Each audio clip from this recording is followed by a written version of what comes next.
দর্শক স্বাগত চ্যানেল 24 এর ঈদের বিশেষ আয়োজন ভাইয়া হাউজিং প্রেজেন্টস সাফল্যের গল্প পাওয়ার্ড বাই ভাইয়া হোটেল।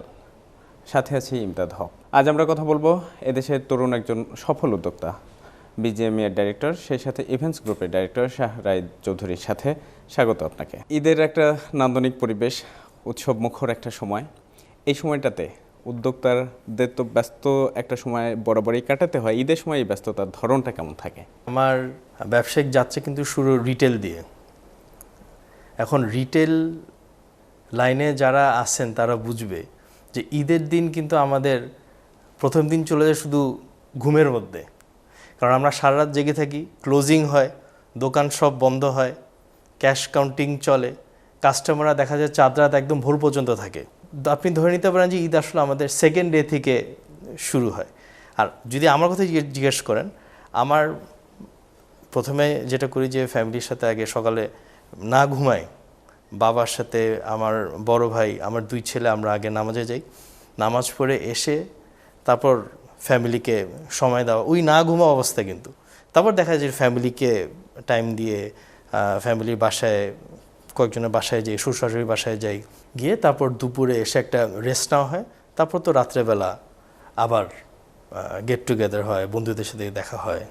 এই যে গেট টুগেদার অথবা গল্পে মেতে ওঠা, এটা কি শুধুই আড্ডা থাকে নাকি এর মধ্যেও আপনার ব্যবসায়িক নানা প্রসঙ্গ চলে আসে? না না না না না, ব্যবসার সময় ব্যবসা, ফ্যামিলির সময় ফ্যামিলি। এটা আমার আব্বার থেকে শেখা। 1-to-1 বসে আমাকে বলছে যে না শুনো, তুমি কিন্তু ফ্যামিলিকে সময় দিবা, ছেলেদেরকে তোমার সময় দিতে হবে।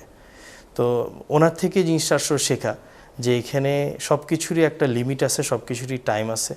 অ্যান্ড ফ্যামিলির সময় ফ্যামিলি, ব্যবসার সময় ব্যবসা। আমাদের ব্যবসায়ীদের মধ্যে একটা প্রবণতা ইদানিংকালে মনে হয় আর একটু বেশি দেখতে পাচ্ছি যে দেশের বাইরে গিয়ে ঈদ উদযাপন। এটাকে কিভাবে দেখেন? এখন এটা ব্যক্তিগত ব্যাপার। যদি কেউ বাইরে ঈদ করতে চায়, দেখা যায় যে অনেকে সারা বছর কাজ করে এক্সস্টেড হয়ে যায়। কারণ এটাও বাস্তব যে আমরা কিন্তু আসলে খুব কম টাইম পাই। এই যে 2টা ঈদই পাই ব্রেক, এছাড়া তো আমাদের কোনো ছুটি নেই।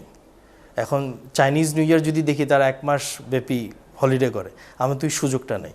সো যখন আমরা এই 2টা ঈদ পাই, সাধারণ নর্মাল, কেউ হয়তো বাইরে যেতে চায়, কেউ দেশে যেতে চায়, কেউ রেস্ট নিতে চায়, কিন্তু আমাদের বিষয়টা একটু ডিফারেন্ট। আমরা দেশেই থাকি, ফ্যামিলির সাথেই থাকি। আর যদি আমরা এটা না করি তাহলে আমাদের ছেলেরা কি শিখবে? তখন ছেলেদের শুধু মাথায় থাকবে যে ঈদ মানে ব্যাংকক, ঈদ মানে সিঙ্গাপুর, আর ওইসব দেশে গিয়ে তো ঈদের আমেজটা পাওয়া যায় না। ঈদ কিন্তু আমাদের একটা কালচার, ট্র্যাডিশন, এটা কিন্তু ধরে রাখতে হবে। এটা আমরা যদি না ধরে রাখি তাহলে আমাদের জেনারেশন কী শিখবে? এই জন্য আমরা চাই যে ফ্যামিলির সাথে ঈদটা কাটাইতে, ঈদের ওই আমেজটা আবার রাখতে, বাচ্চাদের সাথে সময় কাটাতে। আমরা তো যেহেতু জয়েন্ট ফ্যামিলি, আলহামদুলিল্লাহ এটা একটা সুযোগ হয় পুরো ফ্যামিলি একসাথে গেট টুগেদার হওয়ার জন্য আর কি। ছোটবেলার ঈদের সাথে এখনকার ঈদের যদি একটু পার্থক্য করতে বলি, কি পরিবর্তন দেখবেন? ঈদ তো ঈদ, আসলে ছোট বা বড় বলি, ঈদের এক্সাইটমেন্টটা সবসময়। আগে ঈদটা মনে হতো শুধু নিজের জন্য, এখন ঈদটা মনে হয় যে সবাইকে মিলায়। আগে তো সালামি পেতাম, এখন সালামি দেই। পার্থক্যটা এখন এরকম হয়ে গেছে। বাট ওভারঅল ঈদের যে এসেন্সটা, এটা সেম। মানে খুশিটা, ঈদ আসলে এই যে খুশি, নতুন জামা কাপড়, মানে ইটস এ সেম ফিলিং আলহামদুলিল্লাহ। আপনারা যারা দেশের বাইরে পড়ালেখা করে আসছেন না, এরপরে এখন দেশে এসে ব্যবসার সাথে জড়িত, বাণিজ্যিক নানা কর্মকাণ্ডের সাথে নিজেদেরকে সংযুক্ত রেখেছেন, তাহলে এই যে আমাদের বাঙালির যে ইতিহাস, ঐতিহ্য, স্পেশালি যে ট্র্যাডিশন, উৎসবগুলোর সাথে খাপ খাইয়ে নিতে কি কোনো ধরনের সমস্যা হয়? না, এটা ফ্যামিলির উপর ডিপেন্ড করে, এটা আপব্রিংয়ের উপর ডিপেন্ড করে, এটা ভ্যালুজের উপর ডিপেন্ড করে। আমাদের বেলায় এটা হয় নাই, বরঞ্চ এরকম হয়েছে যে পরীক্ষা দিতে গিয়ে ঈদের নামাজ মিস করছি বাইরে, যখন আমি আমেরিকা পড়তাম। বাট এরকম হয় না যে আসার পর টাইম লাগছে অ্যাডজাস্ট করতে। কারণ একটা জিনিস কি, আমারও কখনো ইচ্ছা ছিল না যে আমি বাইরে থাকবো। প্রথম থেকে যদি ওটা থাকতো যে আমি বাইরে তাহলে মাস্টার্স ওখানে করতাম, তাহলে ওখানে জব করতাম, ওখানে একটা টাইম নিয়ে তারপর ফিরতাম, তখন হয়তো আমি জানি না কি হইতো। বাট আমি নিজেকে সবসময় মাথায় ছিল যে না, আমি আন্ডারগ্র্যাড শেষ করি, যত দ্রুত সম্ভব ফেরত আসবো। কারণ আমার মাস্টার্স, আমার পিএইচডি হচ্ছে আমার আব্বা আম্মা। আমি এসে তাদের থেকে যেটা শিখতে পারবো ওটা আমাকে কোনো হায়ার স্টাডিজ বা কোনো ইউনিভার্সিটি আমাকে শেখাতে পারবে না। আমরা একটু ব্যবসা বাণিজ্যের গল্প শুনি যে এখন তো উদ্যোক্তা হিসেবে কাজ করছেন, ছোটবেলায় শখ কী ছিল? আমরা দুই ভাই, আমাদের ছোটোবেলা থেকে অনেক শখ ছিল আমরা মিউজিশিয়ান হব। আমার বড় ভাই গান গেতে খুব পছন্দ করতো, এখন তো আর ওই এটা নাই। আর ভাইয়া গিটার খুব ভালো বাজায়, আবার আমি ছোটোবেলা থেকে ড্রামস খুব বাজাইতাম, খুব ভালো, আমার মনে খুব ভালো বাজাইতাম। আমি দুজনের ব্যান্ডও ছিল, আমরা কনসার্টও করতাম। আমাদের খুব শখ ছিল যে আমরা এই লাইনেই, মানে রকস্টার লাইনে, মিউজিশিয়ান লাইনে আমরা আগাবো। আমরা খুবই জ্যামিং ট্যামিং করতাম। হয়তো যদি এই লাইনে না হয়তো মিউজিক ক্যারিয়ার পারসু করতে পারতাম, হু নোস। এখন কি অবসরে মিউজিক প্র্যাকটিস করার সুযোগ পান? না, এখন এমন না যে সময় পাই না, মানে এখন ওই প্যাশনটা আসলে আর নাই। সময়ের সাথে সাথে হয়তো হারিয়ে গেছে। সময়ের সাথে সাথে হারিয়ে গেছে, হয়তো আবার আসতেও পারে, বলা যায় না। এখন আসলে ফ্রি টাইমে মোর পড়াশোনা অনেক করি, অনেক স্টাডি করি, বই পড়ি অনেক, আর এছাড়া ফ্যামিলিকে বেশি সময় দেওয়া হয়। ট্রাভেলিংয়ে যতটুকু সম্ভব ফ্যামিলিকে নিয়ে, ছেলেদের নিয়ে, ওটা আমার এখন মেইন প্রায়োরিটি। দর্শক, আপনারা দেখছেন ভাইয়া হাউজিং প্রেজেন্টস সাফল্যের গল্প, পাওয়ার্ড বাই ভাইয়া হোটেল। নিচ্ছি ছোট্ট একটা বিরতি, ফিরছি একটু পরে।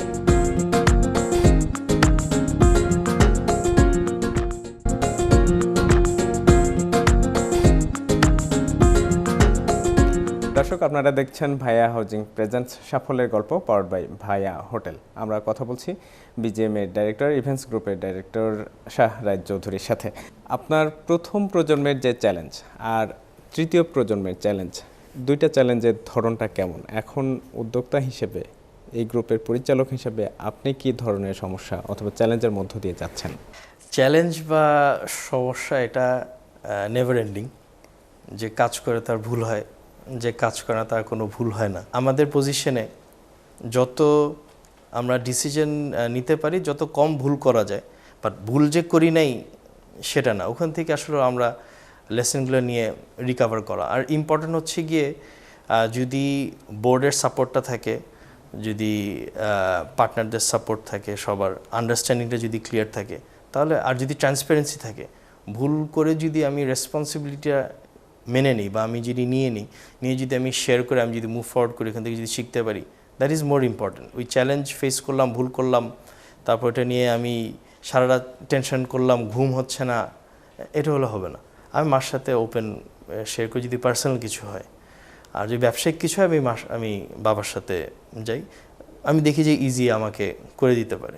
ডেফিনেটলি আমি নামাজ পড়ি, আল্লাহ সুবহানাহু ওয়া তাআলার কাছে চাই, ওনার কাছে আমি চেলে মাথা নত করলে আমি দেখছি যে আলহামদুলিল্লাহ সব প্রবলেমই সলভ হয়ে যায়। তৃতীয় প্রজন্মের উদ্যোক্তা হিসেবে আপনি তো ওই আগে সাপোর্টটা পেয়ে যাচ্ছেন ডিসিশন মেকিংয়ের ক্ষেত্রে। শুনেন, নিজের বাচ্চা পালা আর আরেকজনের বাচ্চা পালার মধ্যে অনেক বড় পার্থক্য। আপনি নিজেরটাতে যেরকম ফ্রিডম নিয়ে, সাহস নিয়ে আগাতে পারবেন, আপনি যদি কোনো কিছু ইনহেরিট করেন, ওটা অন্যরকম, ওটা আরও ডিফিকাল্ট। নিজের রিটেল ব্র্যান্ড আর মিনিসো বাংলাদেশ, এটাও তো আমাদের, এটা তো আমরা নিজেরাই, আমাদের জেনারেশন, আমি একা বলবো না, অফকোর্স না, এখানে আমি, আমার পার্টনার, আমার ফ্যামিলি, আমরা সবাই মিলেই, বাট অফকোর্স এখানে আমাদের টাইমে মিনিসোটা হয় আর কি, আমাদের জেনারেশনে। ঠিক এরকমই আরও আমাদের নিজেদের কনসার্নস বা ব্যবসা আমাদের আছে, ওটাতে কিন্তু আমি একরকম মোর ফ্রিডম বা আরেকটু লেস কশাস, আর একটু বেশি রিস্ক নিতে পারি। বা যখন আমাদের গার্মেন্টসের কথা বলি, যেটা আমরা সেকেন্ড জেনারেশন ফুললি, আমার আব্বা উনি শুরু করছেন, এটা ওনাকে দিয়ে শুরু যাত্রা, ওখানে কিন্তু আমাদেরকে আরও বেশি প্রুভ করতে হয়। আমি যদি আমাদের নিজের কনসার্নগুলোতে আমার কনসার্নগুলো যদি 100 দিই, সেকেন্ড জেনারেশন কনসার্ন লাগবে 200% দিতে হয়। কারণ এখানে আমার আব্বার সম্মান জড়িত, এখানে আমাদের লেগেসি জড়িত, ওটা মোর ডিফিকাল্ট। এই জন্য বললাম, যদি ফার্স্ট জেনারেশন 100% দেয়, সেকেন্ডকে 200 দিতে হবে শুধু ধরে রাখতে। আর যদি আগাইতে চায় আরও বেশি কষ্ট করতে হবে। আর নতুন স্টার্টআপের ক্ষেত্রে কঠিন কোনো সিদ্ধান্তের মধ্য দিয়ে আপনাকে যেতে হয়েছে যেটা আপনাকে ভাবায় ক্যারিয়ারের গুরুত্বপূর্ণ ডিসিশন মেকিং এরকম কোনো বিষয় হিসেবে? এরকম একটা সিদ্ধান্ত হতে পারে, আমি যদি আপনার সাথে বলি, আমাদের রিটেলে যাত্রা শুরু হয়, আমাদের ক্লোদিং ব্র্যান্ড ছিল নয়ের, ওটাতে আমরা 2014 থেকে নয়ের দিয়ে শুরু, নট গার্মেন্টস দিয়ে, নয়ের দিয়ে আমার ক্যারিয়ার, আমার শিক্ষা, আমার ইভেন গার্মেন্টসের যে শিক্ষাগুলা, প্রোডাকশন বলেন, সবই নয়ের দিয়ে। তো আমরা একটা বড় ডিসিশন নেই, বেশ বড় ডিসিশন, এটা গত বছরই, যে নয়েরকে এত বছর পর 14 থেকে, কিন্তু ওটা তো একটা ইমোশনের জায়গা, ওটাকে আমরা তখন ডিসিশন যে নেই যে না, আমরা ওকে হোল্ড করে, আমরা কনভার্ট করে পুরোটা আমরা মিনিসো করে ফেলবো। সো এই যে এত বড় একটা ডিসিশন এত বছর পর, এত ইমোশন ওখানে involve, it was not easy, but it was necessary. কারণ আলহামদুলিল্লাহ মিনিসো যেভাবে করে গ্রো করতেছে, আর মিনিসোর যে পটেনশিয়াল বাংলাদেশের মার্কেটে, আর নয়ের কিন্তু খুব ভালো ভালো লোকেশন ছিল, আর লোকেশন পাওয়া ইজ নট ইজি, আমরা জানি। আর নয়ের যেটা সুবিধা ছিল যে খুব ম্যাচিওর টিম, যারা শুরু থেকে 2014 থেকে আমাদের সাথে, ভালো মানুষ পাওয়া, যারা লং টার্ম আপনার সাথে লয়াল মানুষ, এরকম মানুষ পাওয়া কিন্তু এই লাইফ টাইমে খুব ডিফিকাল্ট। সো আমরা ওই টিমটাকে সবাইকে আমরা মিনিসোতে সুযোগ দিই, গ্লোবাল ব্র্যান্ডে তাদেরকে আমরা মিনিসোতে অ্যাবজর্ব করে নিই। সো মিনিসোর জন্য ভালো হয়, at the same time Miniso ভালো লোকেশনও দ্রুত পেয়ে যায় নয়ের যে জায়গাগুলো। সো অপটিমাইজ করা অপারেশন, আর ইমোশনকে ইমোশনের জায়গায় রাখা, আর কোম্পানির দিকে চিন্তা করা মোর ইম্পর্টেন্ট। যে সো এই ধরনের ডিসিশন আসলে আমরা, এটা একটা এক্সাম্পল হতে পারে। নিউ স্টার্টআপের ক্ষেত্রে Trends of competition, Trends of challenge, ধরুন তো গ্লোবাল এক ধরনের, লোকাল আরেক ধরনের, তো দুইটা চ্যালেঞ্জকে আপনি কিভাবে দেখেন? এটা কি দিন দিন বাড়ছে না? গ্লোবালি যত চ্যালেঞ্জ থাকবে, বুঝতে হবে যে এখানে নিশ্চয়ই পজিটিভ কিছু আছে। সো যদি একটা এক্সাম্পল দেই, আমাদের ইন্টারিম গভর্নমেন্টের পিরিয়ডে তখন কিন্তু পুরো মার্কেট আটকে গেছে, কেউ নতুন করে স্টোর খুলতেছে না, কারণ সবাই তো ওয়েট করতেছে কি হয়, সিচুয়েশন বোঝার চেষ্টা করতেছে। সো ওরকম সিচুয়েশনে কিন্তু আমরা আলহামদুলিল্লাহ অনেকগুলো স্টোর খুলে ফেলছি ওই সিচুয়েশনে, কারণ ভালো লোকেশন পাওয়া যায় না। আর ভালো লোকেশন যদি থাকেও, কুইক ডিসিশন না নিলে এটা চলে যায়। সো যখন আমরা দেখলাম যে না, অন্য ব্র্যান্ডরা আটকায় আছে, একটু কনজারভেটিভ, তখন আমরা খুব অ্যাগ্রেসিভভাবে আগায় আসি। সো এটা একটা হতে পারে যে চ্যালেঞ্জের মধ্যে অপরচুনিটি। আরেকটা হতে পারে, যদি গার্মেন্টস সেক্টরই যদি বলি, আমাদের ওভারঅল যে ট্যারিফ ইস্যুর কারণে কিন্তু আমরা সেক্টর হিসাবে যখন দেখলাম যে ইউএস মার্কেটে একটা বড় রকম ট্যারিফ আসে, ইউএস মার্কেটে কী হবে, একটা কনফিউশন আসে, ওই কনফিউশনের ধাক্কায় কিন্তু আমাদের সেক্টর থেকে আমরা ম্যাসিভভাবে চেষ্টা করি, সব গার্মেন্টস উদ্যোক্তারা, যে নতুন মার্কেট কী আছে। আমেরিকাকে তো আপনি বাদ দিতে পারবেন, America is our biggest market, but নতুন অপরচুনিটি তখন আমরা খুঁজতে শুরু করি। আলহামদুলিল্লাহ পার্সোনালি তখন আমিও দেখি যে না, আলহামদুলিল্লাহ অনেক নতুন বায়ার তখন অনবোর্ড করি। চায়না থেকে অনেক অপরচুনিটি বাংলাদেশে আসে, অনেক ট্রেডিং হাউস তাদের অর্ডার এখানে শিফট করে নিয়ে আসে। So these are opportunities. Of course challenge থাকবে, বাট আপনি ওই যেটা বললাম, খুঁজতে হবে। গ্লোবাল ব্র্যান্ডরা বাংলাদেশে আসতে কনফিডেন্ট কেন ফিল করে না? ডলার রেট একটা বড় ইস্যু, কারণ আলটিমেটলি আমাদেরকে সব তো ইম্পোর্ট করে এখানে সেল করতে হবে। দেখা যায় যে আমাদের এখানে প্রাইস এত বেশি পড়ে যায়, selling price, it gets difficult to compete. কারণ আমাদের এখানে সবাই তো অলওয়েজ ট্রাভেলিং, আশেপাশে এই যে থাইল্যান্ড বলেন, সিঙ্গাপুর, মালয়েশিয়া, সব দেশ আশেপাশে। আর এখন আমাদের লোকাল ফ্লাইটস বলেন, বাংলাদেশের যে এয়ারলাইন্স, সব অল র্যান্ডম ট্রাভেলিং সবাই করতেছে। সো এমন না যে এই ব্র্যান্ডগুলো বাইরে গিয়ে কেউ কিনতে পারবে না, তা না। আর এরকমও অনেক দেখি যে ফেসবুকের মাধ্যমে অনেকে বিক্রি করে, অনলাইন থেকে আপনি বাইরে থেকে অনেকে অনেক কিছু নিয়ে আসতেছে। So competition is high, but একটা গ্লোবাল ব্র্যান্ডকে যদি আপনি চান যে বাংলাদেশে আসবে, একটা না, অনেক গ্লোবাল ব্র্যান্ড, তাকে এই ফ্যাসিলিটিগুলো দিতে হবে। একটা হচ্ছে রেট নিয়ে আমরা অনেক সাফার করি, আর ডিউটিও খুব হাই। এখন যখন ডিউটি হাই থাকে, ইম্পোর্ট করে আলটিমেটলি কাস্টমাররা এই বেনিফিটটা পায় না, আমাকে তো কাস্টমারকে দেখতে হবে। আর তখন দেখা যায় যে সেলিং প্রাইসগুলো একটু বেড়ে যায়। এখন এর জন্য কিন্তু আসলে আমাদের এখানে টপ লেভেল ব্র্যান্ডরা আসতে পারে না। সাধারণত দেখা যায় mid range brand, even coffee shop বলেন, এনি মাস্টার ফ্র্যাঞ্চাইজ যদি আমি কথা বলি, এনি টপ লেভেল ফ্র্যাঞ্চাইজ আসলে বাংলাদেশে এসে তখন দেখা যায় যে ওই ফ্যাসিলিটিগুলো পায় না সার্ভাইভ করার জন্য।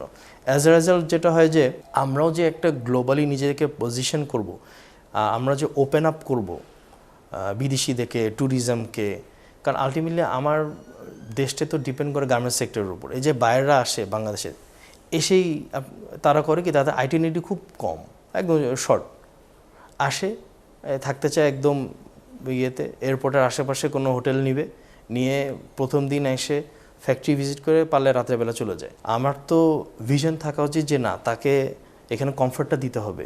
আমরা অনুষ্ঠানের একদমই শেষ পর্যায়ে আসছি, যদি তরুণ উদ্যোক্তাদের জন্য আপনাকে বলি যে পরামর্শ দিবেন, কি বলবেন? আই ফিল আমাদের ইউথরা they should value time, and we young থাকতে থাকতে যত রিস্ক নেওয়ার তখন নেওয়া উচিত, নতুন কিছু তখন ট্রাই করা উচিত, ভয় পাওয়া উচিত না। আর নিজের দেশকে ভালোবাসতে হবে। আমরা যেমন দেশে ফেরত আসছি, আমাদের দেশকে দেওয়ার জন্য এই মেন্টালিটিটা থাকা উচিত যে Bangladesh should be our first priority. আর যদি ঈদ নিয়ে কিছু বলতে হয়, ট্র্যাডিশনটা আমাদেরকে ধরে রাখতে হবে। আমাদের ঈদের ট্র্যাডিশন, কালচার পাস ডাউন করা, ফ্যামিলি, বন্ধুবান্ধব, আত্মীয় স্বজন, শুধু তা না, গরিব ভাই বোনা যাদেরকে আমরা সাহায্য করতে পারি এই টাইমটাতে, এই কালচার থেকে না বের হওয়া যাবে না। তাহলে ঈদ আর কার জন্য? ঈদ কিন্তু আমার জন্য না, ওই যে ছোটোবেলায় ছিল আমার জন্য, but Eid is for everyone. এটা আমাদেরকে ধরে রাখতে হবে কালচারটা। আপনার কথার সাথে তাল মিলিয়ে বলতে চাই যে আমাদের তরুণ প্রজন্ম সময় সদ্ব্যবহারের মধ্য দিয়ে সফল প্রজন্ম হিসেবে গড়ে উঠুক, তাদের হাত ধরে আমাদের অর্থনীতির প্রসার হোক, তাদের হাত ধরে নতুন কর্মসংস্থান তৈরি হোক। এই উৎসবের মাত্রা যেন ছড়িয়ে পড়ে সবার মধ্য দিয়ে, সবাই আমরা একসাথে ঈদ উদযাপন করতে পারি, এমনই প্রত্যাশা। দর্শক, ভাইয়া হাউজিং প্রেজেন্টস সাফল্যের গল্প পাওয়ার্ড বাই ভাইয়া হোটেল। আজকের আয়োজন এটুকুই। সাথে থাকার জন্য ধন্যবাদ সবাইকে।